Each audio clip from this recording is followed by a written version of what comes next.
Aloan learned early that silence was a kind of armor, though it never fully protected her from the quiet humiliations that marked life below the stairs. Each morning at Ravenscroft Estate began with the same rituals: the clang of iron pans, the scrape of boots on stone, the murmured judgments of servants who measured worth by obedience rather than intellect. She worked as a cook, her hands quick and precise, her back straight despite the weight of long hours and shorter kindnesses.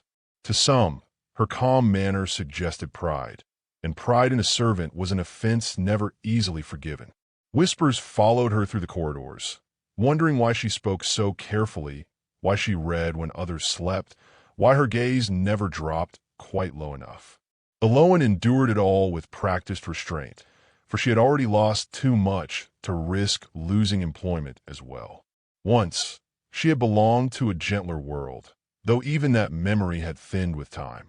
Her father, a clergyman of modest means, had prized learning above comfort, and under his guidance she had studied scripture, poetry, and accounts with equal devotion.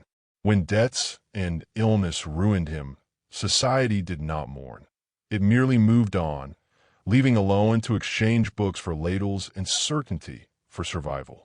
Ravenscroft was not unkind by reputation, yet kindness rarely extended beyond one's station. She knew her place, and she occupied it carefully. The day the Duke returned, the household felt the shift before his carriage wheels touched the gravel. Orders sharpened, tempers tightened, and even the fires seemed to burn with greater vigilance. Duke Alastair Ravenscroft had been absent for years, serving in Parliament and the wider concerns of the nation, a distant figure spoken of with a mixture of respect and unease. To the servants, he was an idea more than a man, a presence defined by rules and consequences. Aloan expected nothing more than another master passing briefly through her life, unaware of her existence. Yet when he entered the kitchens that afternoon, seeking a glass of water after a long ride, the world altered in a way neither could immediately name. He was younger than she had imagined, his expression marked by fatigue rather than arrogance, his gaze observant without cruelty.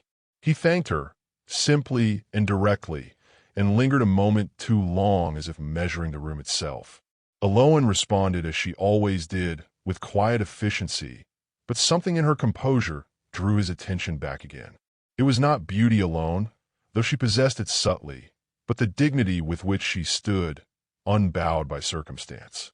In the days that followed, their paths crossed more often than necessity required. He asked questions about the estate's provisions, about expenditures and waste, and found her answers precise, even insightful. The Duke noticed what others overlooked: her careful arithmetic, her thoughtful pauses, the faint tension in her shoulders when voices sharpened nearby. Aloan noticed him as well, though she wished she had not, sensing in his courtesy a danger greater than open disdain. Attention, in her world, was rarely benign. Gossip stirred quickly, as it always did. A housemaid remarked on the Duke's lingering glances.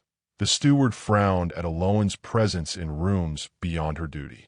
Aloan felt a familiar tightening of fear, the knowledge that one misstep could undo years of careful endurance. She reminded herself daily that he belonged to a world sealed against her, a world of inheritance and expectation that did not bend for sentiment. Still, on one quiet evening, as twilight pressed against the windows and the household settled into uneasy calm, the Duke paused near the kitchen door and asked her name. When she answered, he repeated it softly, as though committing it to memory, and thanked her for her work with a gravity that unsettled her more than rebuke ever could. As he turned away, Aloan understood that something fragile and perilous had begun, something neither rank nor reason could easily contain, and she sensed that silence alone would no longer be enough to shield her from what was to come. In the weeks that followed, the Duke's presence settled into the estate like a restrained storm, never loud yet impossible to ignore. He resumed his duties with measured discipline, walking the grounds at dawn, reviewing ledgers in the afternoons, and dining with a formality that discouraged familiarity. Still, his attention returned with quiet insistence to the kitchens, where Aloan worked beneath watchful eyes. He requested inventories and cost reports, tasks easily assigned to stewards, and asked that Aloan assist, citing her familiarity with supplies. Each request was proper, yet together they formed a pattern others were quick to notice. Aloan accepted the tasks with outward calm, though inwardly she trembled. She knew the rules of her world, knew how swiftly favor could curdle into suspicion. Sitting at the long oak table beside him, quill in hand, she measured her words with care, offering only what was asked. The Duke listened intently, his questions precise, his manner devoid of flirtation, and yet the intimacy of shared purpose unsettled her more than bold impropriety ever might have. In the quiet exchange of figures and notes, she sensed his curiosity extending beyond accounts, probing the mind behind them. Small gestures began to surface, easily dismissed but deeply felt. One morning, after she mentioned the difficulty of preserving herbs through winter, a crate of fresh jars appeared in the pantry without explanation. Another evening, she discovered a volume of essays left upon the kitchen table, its pages marked at passages discussing duty and conscience. No note accompanied it, yet she recognized the deliberate care of the gesture. She read the book at night by candlelight, feeling both gratitude and dread, aware that such attentions were never invisible for long. The servants noticed everything. Glances sharpened, conversations paused when Aloan entered a room, and the housekeeper's scrutiny grew increasingly cold. Rumors threaded their way through the corridors, reshaping kindness into ambition and competence into presumption. Aloan felt the weight of judgment press upon her shoulders, and with it the old shame she thought long mastered. She considered refusing further requests, yet feared that withdrawal would invite harsher suspicion still. Survival required balance, and balance was growing harder to maintain. For the Duke, the tension manifested differently. Accustomed to decorum and control, he found himself unsettled by Aloan's restraint, by the intelligence she concealed behind humility. She reminded him of conversations long absent from his life, of engagement untainted by expectation.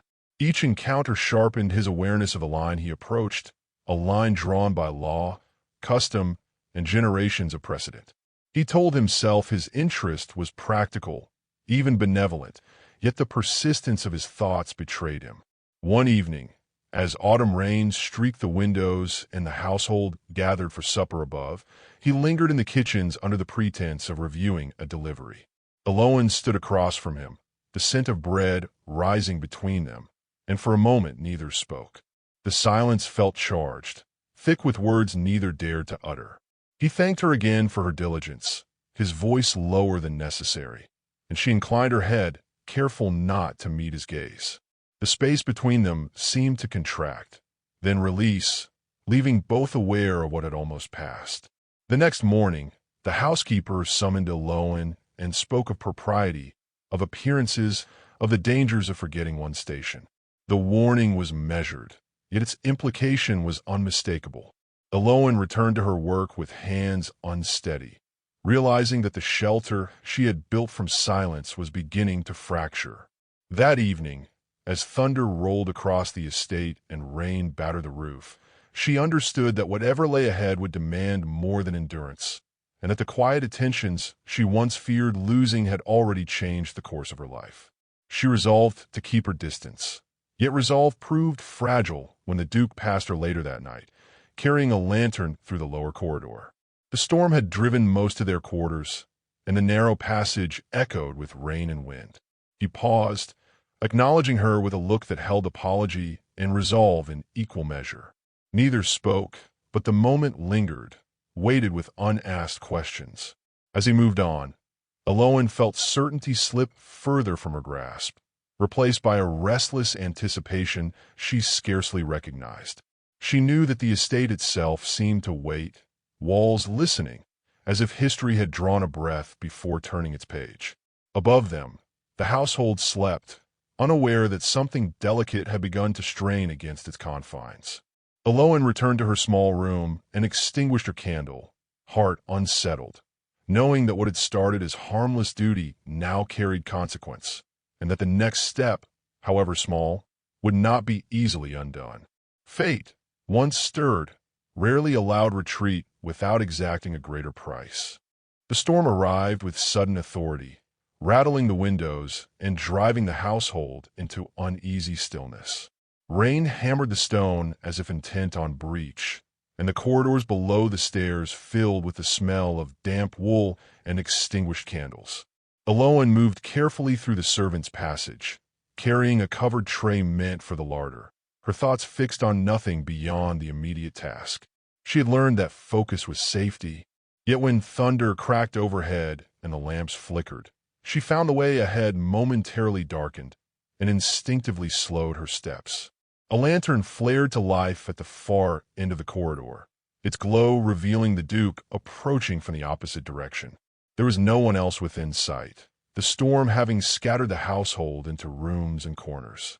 He stopped when he saw her, surprise crossing his face before he composed himself.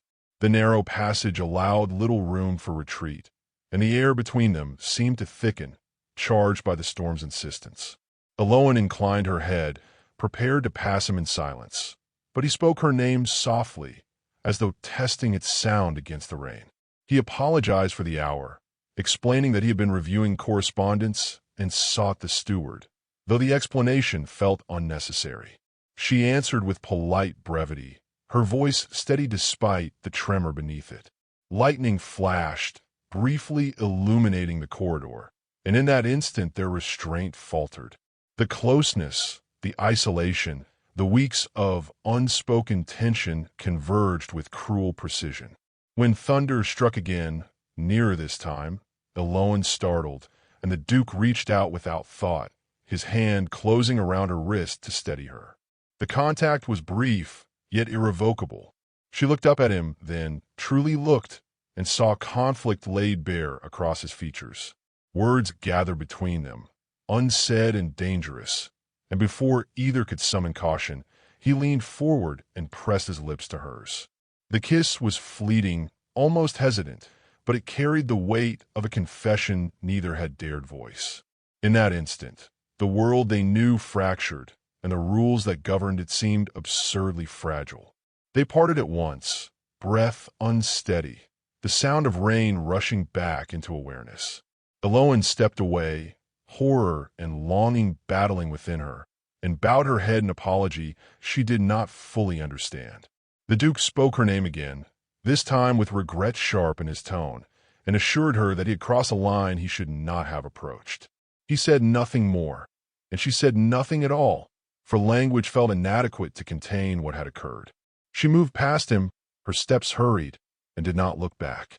By morning, the estate felt altered, as though every wall remembered the breach. Eloan rose before dawn and packed her few belongings, resolved to leave before scandal could take shape. Dismissal would be kinder than discovery, and she would not remain to be the subject of whispers sharpened into accusation. She informed the housekeeper of her intent with calm resolve, offering no explanation beyond personal necessity. The woman regarded her coolly, neither surprised nor sympathetic, and accepted the resignation with efficiency that felt like judgment. The Duke learned of it hours later and felt the weight of consequence settle fully upon him. He sought her out, but found her already gone from the kitchens, her space emptied with deliberate care. The silence she left behind accused him more loudly than reproach. For the first time in years, he allowed himself to act on impulse, tempered by purpose. He ordered inquiries into her past, discreet yet thorough, and discovered the truth she had never spoken aloud. Her education, her father's fall, the dignity with which she had endured quiet ruin. That evening, he found her in the small room she had occupied, preparing to depart before nightfall. He asked her to stay, not as a servant bound by necessity, but as a woman deserving of choice. She refused at first, her voice steady though her hands betrayed her fear, insisting that nothing good could come of lingering. He listened, truly listened, and spoke then not of affection but of respect, of admiration earned rather than assumed. He acknowledged the danger he posed to her life as she knew it, and the cowardice of allowing her to bear the cost alone. Their conversation remained restrained, shaped by the era that had taught them caution, Yet beneath every word lay truths newly unearthed. Eloan confessed her fear of becoming a story told by others, stripped of dignity and agency. He confessed his weariness with a world that valued appearance above substance, and his unwillingness to let silence decide what courage might still salvage. When she finally agreed to remain for one more night, it was not hope that guided her, but the knowledge that flight would no longer restore what had been lost. As the storm receded and calm returned to the skies, both understood that the kiss had not been an end, but a beginning, one that demanded reckoning rather than retreat. Eloan extinguished her candle later that night, with trembling resolve, knowing that whatever followed would test her courage as deeply as her endurance ever had. The Duke returned to his study and drafted letters he had never imagined writing, aware that the truth he intended to speak aloud would alter more than his own fate. Between them lay a fragile understanding, forged not in passion alone, but in shared recognition, and the estate slept uneasily, poised on the brink of revelation. At dawn the Duke summoned the household, his decision made firm by a night without rest. Servants gathered in the great hall, murmurs rippling beneath the chandeliers as Eloan stood apart, her posture composed though her pulse betrayed her calm. Duke Alastair addressed them with a gravity that stilled the room, acknowledging rumors before they could harden into lies. He spoke of responsibility and honor, of errors born not from malice, but from restraint carried too far, and declared that any consequence would be borne by him alone. His words were measured, yet unmistakable, and in their wake silence settled like dust after a fall. The announcement unsettled the estate, yet it was only the beginning. Within days, word reached neighboring houses, carried by callers and correspondents, scented with curiosity. Invitations ceased, then returned cautiously, laced with inquiry and judgment. The Duke presented Eloan openly when required, neither elevating nor diminishing her, allowing her dignity to speak where explanation could not. She endured the scrutiny with quiet resolve, aware that every glance weighed her worth, yet refusing to retreat into invisibility. Pressure arrived from expected quarters. Advisors warned of consequence, of inheritance questioned, and alliances undone by sentiment. A union beneath his rank, they argued, would invite ridicule and weaken his standing in Parliament. The Duke listened without interruption, then dismissed them with measured courtesy. He had spent years shaping laws that govern others, and now he found the resolve to govern himself. The future he envisioned was no longer abstract, but anchored in a woman who had taught him the cost of silence. Eloan struggled with the weight of choice placed before her. Marriage promised protection, yet demanded sacrifice, binding her forever to a world that might never fully accept her. She feared becoming a symbol rather than a person. Her worth debated in drawing rooms, she would enter as an exception. When she voiced these concerns, the Duke did not counter them with promises, but with truth. He offered partnership rather than rescue, acknowledging that love did not erase hardship, but made it bearable through shared resolve. Their engagement was announced without spectacle, a deliberate refusal of extravagance. The reaction was swift and divided. Admiration whispered alongside disapproval, spoken plainly. Eloan met each response with the same measured grace she had honed below the stairs, while the Duke stood unwavering at her side. Preparations proceeded quietly, grounded in practicality rather than display, as if both sought to anchor the moment against the shifting tides of opinion. On the morning of their wedding, the estate was bathed in pale winter light, frost tracing the windows like delicate script. Eloan dressed without attendance, choosing simplicity over ornament, and carried with her a single book from her father's collection, its pages worn by memory. The Duke awaited her in the small chapel, his expression composed, yet softened by anticipation earned through trial. When she entered, their eyes met with recognition born of endurance rather than fantasy. The ceremony unfolded with solemn restraint, vows spoken clearly, without flourish, each word weighted by intent. In that quiet exchange, they bound themselves not only in affection but in mutual respect, promising honesty where secrecy once ruled. Witnesses observed a union unlikely yet undeniable, forged through adversity rather than indulgence. As they departed together, the estate seemed to exhale, acknowledging a choice that could no longer be undone. Life beyond the wedding did not transform overnight. Acceptance arrived slowly, unevenly, shaped by time, consistency, and visible devotion. Eloan learned the rituals of her new station, retaining the humility that had sustained her, while the Duke adjusted to a partnership that challenged and enriched him. Together, they navigated society's borders with patience, refusing apology for a devotion earned rather than inherited.